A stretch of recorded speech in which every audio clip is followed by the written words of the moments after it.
Good morning student. आज हम शिक्षकों की स्थिति पर जितने कमीशनों ने सुझाव दिया था उसमें आपके सिलेबस में जो दिया गया है, दूसरा जो सुझाव जिस आयोग द्वारा दिया गया है वो है कोठारी कमीशन।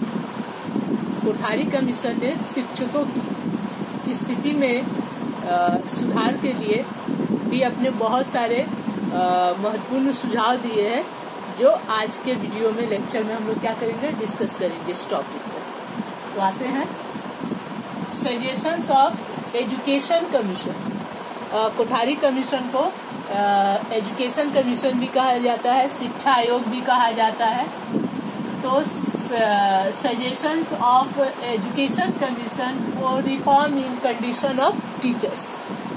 भारत में शिक्षकों की स्थिति में सुधार के लिए शिक्षा आयोग अर्थात कोठारी आयोग ने कौन कौन से रिकमेंडेशन दिए हैं, कौन कौन से सजेशन सुझाव दिए हैं, इस टॉपिक को आज हम क्या करेंगे, डिस्कस करेंगे। तो जैसा कि जानते हैं, कोठारी कमीशन या एजुकेशन कमीशन का गठन 1964 में किया गया था और इस कमीशन ने 1966 यानी 1966 में अपना रिपोर्ट प्रस्तुत किया। तो कोठारी कमीशन का जो गठन हुआ था वो मुडालियर कमीशन के बाद हुआ था और इस कमीशन का जो कार्यक्षेत्र था वो और भी काफी व्यापक था। और कोठारी कमीशन ने जो सुझाव दिए थे बहुत हद तक उसको माना भी गया। केंद्र स्तर से लेकर राज्य स्तर तक के सभी सरकारी इकाइयों ने शिक्षकों के लिए दिए गए महत्वपूर्ण सुझाव को वैल्यू दिया और उसे अपनाया भी, उसे इम्प्लीमेंट में भी लाया गया। तो आइए डिस्कस करते हैं कि कोठारी कमीशन ने शिक्षकों की स्थिति को में सुधार लाने के लिए अपने कौन कौन से महत्वपूर्ण सिफारिशें दिए थे। तो सबसे पहले बात करते हैं number 1, salary and economic benefits, यानी वेतन और उसके साथ साथ आर्थिक लाभ। इस टॉपिक को डिस्कस करते हैं कि कोठारी कमीशन ने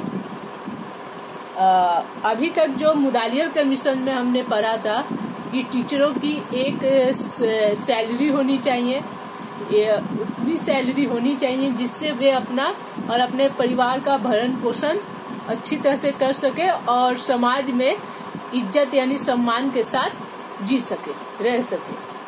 कोठारी कमीशन ने इसमें एक स्टेप और आगे बढ़ते हुए कहा कि शिक्षकों की सैलरी न केवल उतनी दी जानी चाहिए जिससे केवल उनका परिवार का भरण पोषण हो सके, बल्कि अन्य सरकारी वर्कर को जिस तरह एक स्केल दिया जाता है, स्केल ऑफ पे, वैसे ही शिक्षकों को भी क्या किया जाए, एक वेतन क्रम दिया जाए, स्केल ऑफ पे दिया जाए, जिससे क्योंकि जब तक हम शिक्षकों को भी स्केल नहीं देंगे, एक निश्चित मिनिमम फिक्स राशि नहीं देंगे जैसे अन्य सरकारी सेक्टर में वर्कर को दिया जाता है, तब तक हम उसकी समानता और उसकी योग्यता अभिक्षमता की बात नहीं कर सकते। तो कोठारी कमीशन ने स्पष्ट रूप से कहा कि शिक्षकों के लिए क्या होना चाहिए, एक वेतन क्रम होना चाहिए, स्केल ऑफ पे होना चाहिए। और वो भी स्केल ऑफ पे हर क्लास के हिसाब से, लेवल के हिसाब से वो धीरे धीरे जिस तरह कक्षाएं प्राइमरी से मिडिल स्कूल, मिडिल से हाई, +2, कॉलेज, यूनिवर्सिटी लेवल पे जैसे जैसे शिक्षक ऊपर क्रम में बढ़ते जाते हैं उसी तरह उनका पे स्केल भी क्या होना चाहिए, उसी हिसाब से बढ़ना चाहिए। तो और इकोनॉमिक बेनिफिट्स में और भी बहुत सारे चीज थे कि स्केल देना चाहिए, समय समय पर उसमें क्या होनी चाहिए, पदोन्नति होनी चाहिए।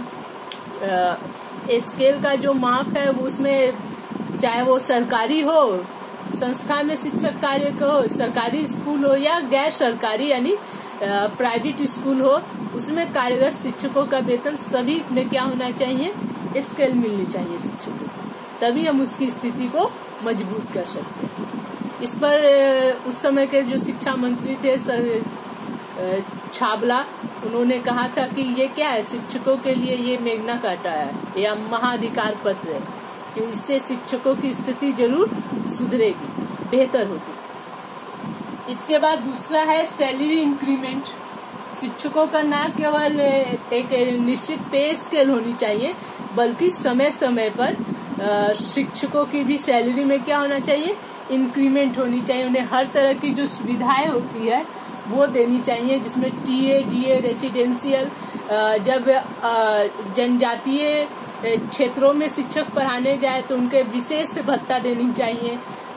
ग्रामीण क्षेत्र में जब शिक्षक पढ़ाने जाते हैं तो उनके लिए रहने की व्यवस्था होनी चाहिए, मतलब हर तरह की सुविधाएं होनी चाहिए। और खास तौर पर ग्रामीण क्षेत्र हो या पिछड़ा क्षेत्र में जब शिक्षक जाता है पढ़ाने तो उसके रहने के लिए उसको ज्यादा लाभ मिलना चाहिए, उसको ज्यादा सुविधाएं दी जानी चाहिए, जिससे वो खुशी से, संतोष मन से बेहतर ढंग से अपना शिक्षण कार्य पूरा कर सके। तीसरा है प्रमोशन।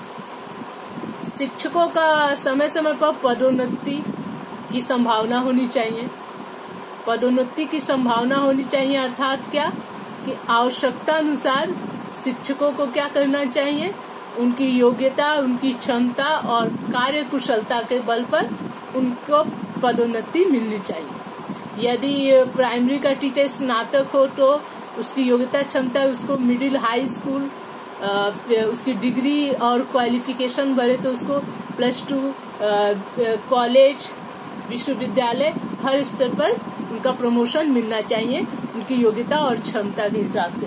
समय समय पर उसमें हर तरह की वेतन वृद्धि भी होनी चाहिए।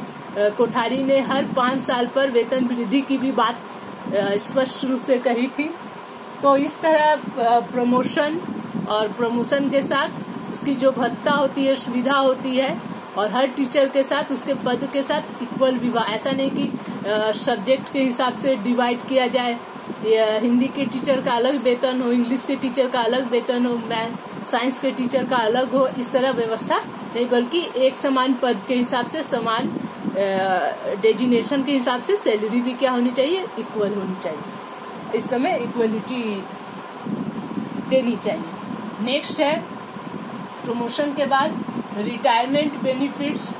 जब शिक्षक रिटायरमेंट, इसका रिटायरमेंट का भी एज 60 रखा गया मिनिमम, और विशेष परिस्थितियों में शिक्षक योग्य और सक्षम हो तो ये 65 साल तक भी किया जा सकता है।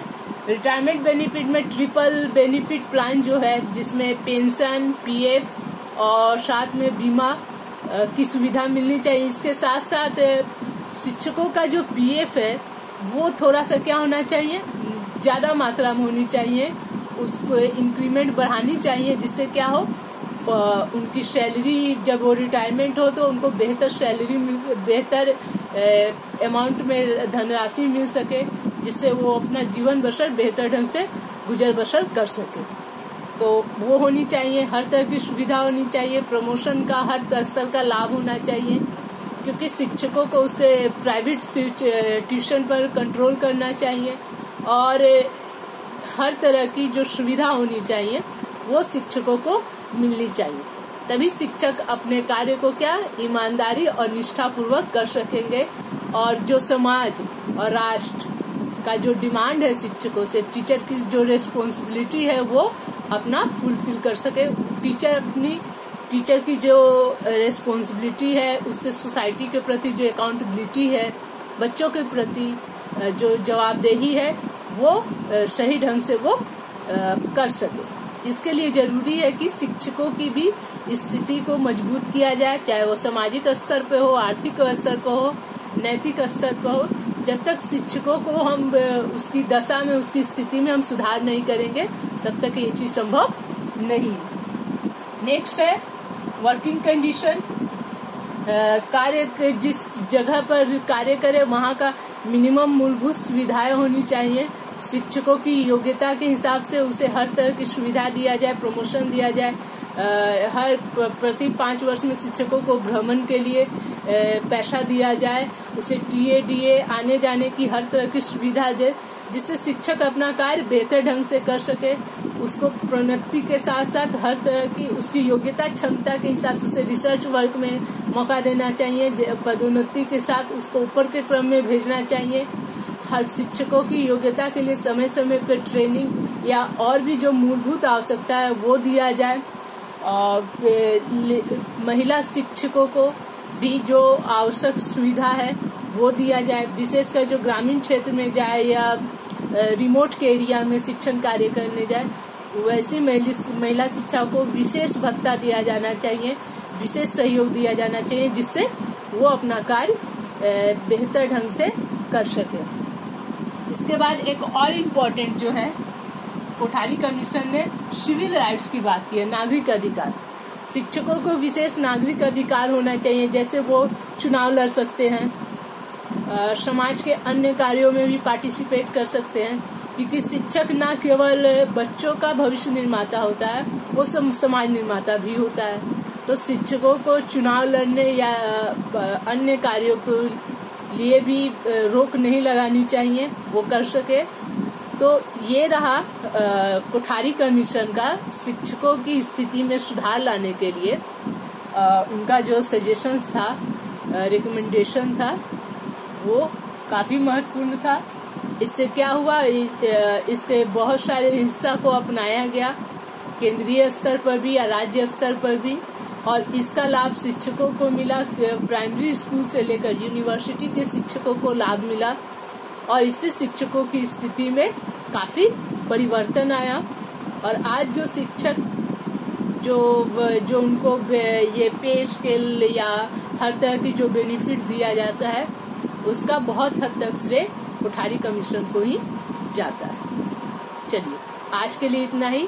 नेक्स्ट वीडियो में हम इसमें अगले टॉपिक को डिस्कस करेंगे। Thank you.